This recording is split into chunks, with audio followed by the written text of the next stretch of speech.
Selamat pagi, silahkan duduk, Mbak. Nah, sebelumnya saya akan memperkenalkan diri terlebih dahulu. Nama saya Niken Kiki Widiawati, saya seorang ahli gizi di Rumah Sakit Mulia ini. Untuk Mbaknya bisa memperkenalkan diri terlebih dahulu, silahkan. Baik, dengan Mbak Tita ya, seorang mahasiswi. Ya. Nah, untuk konsultasi pada hari ini, mungkin bisa memakan waktu kurang lebih 30 menit ke depan. Apakah Mbak Tita keberatan atau tidak? Baik. Kedatangan Mbak Tita ke sini, apakah ada yang bisa saya bantu atau Mbak Tita memiliki keluhan tertentu? Oh iya, jadi Mbak Tita memiliki keluhan berat badan yang semakin menurun dan BAB yang tidak lancar. Iya. Nah, kalau boleh saya tahu Mbak Tita ini kuliahnya ngekos atau laju ya ke rumah? Oh, ngekos. Oh iya, baik-baik. Nah, saya akan menanyakan nih kepada Mbak Tita, untuk pola makannya, Mbak Tita sehari makan berapa kali nih? Apakah sudah 3 kali sehari atau justru kurang dari itu? Oh, hanya 2 kali sehari dan itu pun jarang sarapan. Ya, karena ada jam pagi, kuliah pagi, sehingga nggak sempat buat sarapan gitu ya. Baik. Jadi, untuk sarapan itu sendiri penting sekali buat kita ya Mbak ya. Jadi, wajib buat sarapan setiap hari karena tubuh kita membutuhkan asupan energi untuk melakukan aktivitas sehari-hari. Jadi di pagi hari harus diberikan asupan energi terlebih dahulu.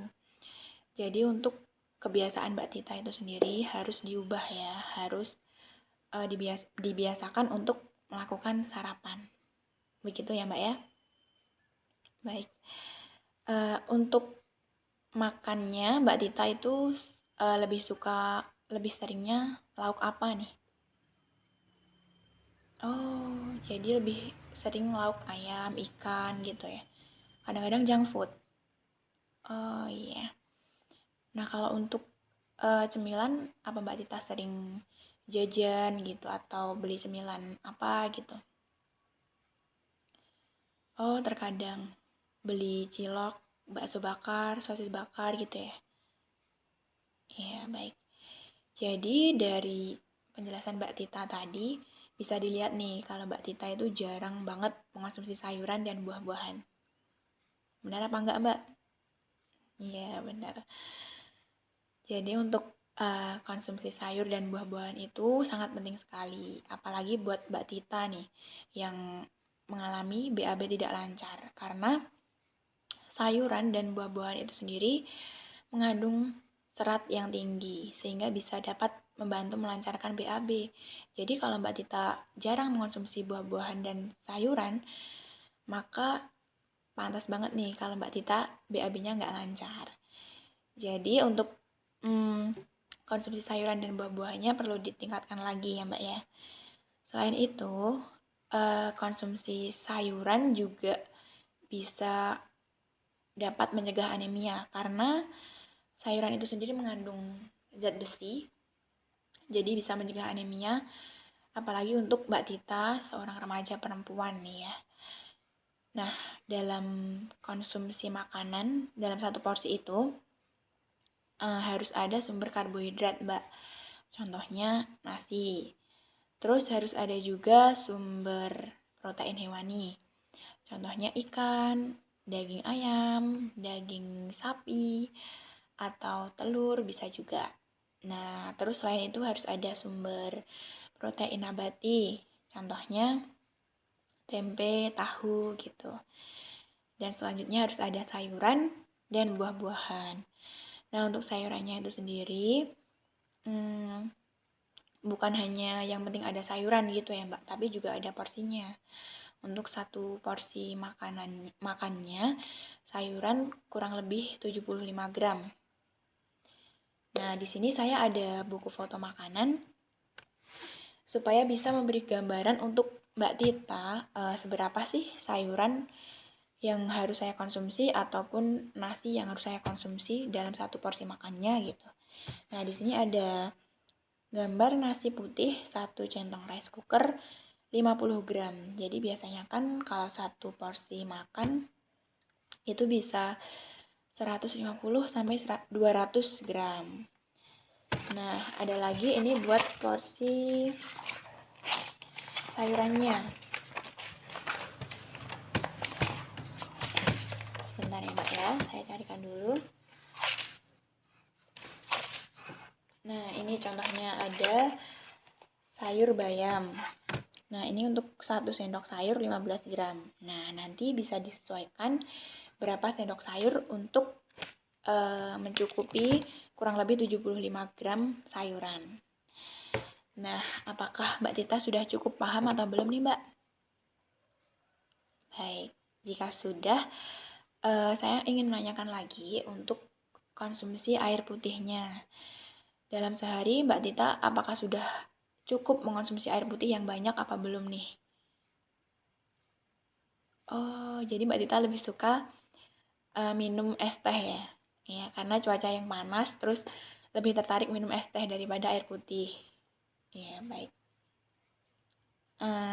Saran saya untuk konsumsi es tehnya lebih baik dikurangi dan lebih meningkatkan minum air putihnya ya Mbak ya, karena kan Mbak Tita sebagai mahasiswa juga pasti memerlukan cairan yang banyak untuk melakukan aktivitas sehari-hari. Jadi lebih baik meningkatkan konsumsi air putih minimal 2 liter per hari, dan untuk konsumsi es tehnya lebih baik dikurangi lagi. Dan untuk makanan selingannya atau cemilannya tadi juga lebih baik dikurangi untuk mengonsumsi jajanan seperti cilok, bakso bakar, sosis bakar, ataupun gorengan. Karena kan kita nggak tahu ya Mbak gimana kebersihannya, terus juga nggak bagus juga buat tubuh kita. Jadi lebih baik diganti dengan jajanan yang lain, misalnya jus buah atau salad buah, atau Mbak Tita juga bisa mengonsumsi roti ataupun biskuit gitu. Paham kan Mbak?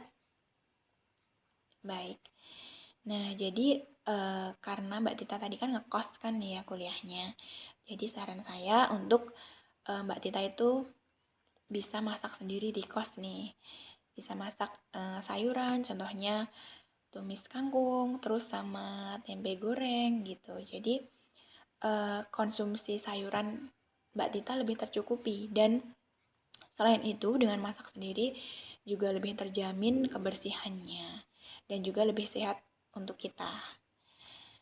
Nah, baiklah, dari penjelasan saya tadi, apakah ada yang ditanyakan Mbak Tita?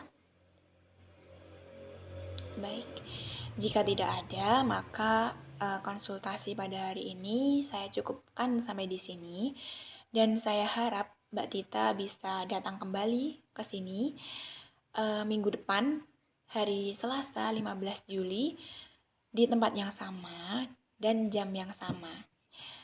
Nah, untuk minggu depan saya akan melihat perkembangan Mbak Tita, bagaimana pola makannya, apakah sudah lebih baik atau belum, terus untuk BAB-nya sudah mulai lancar atau belum. Begitu ya Mbak ya? Baik. Baiklah, jika ada salah kata saya mohon maaf. Terima kasih Mbak Tita.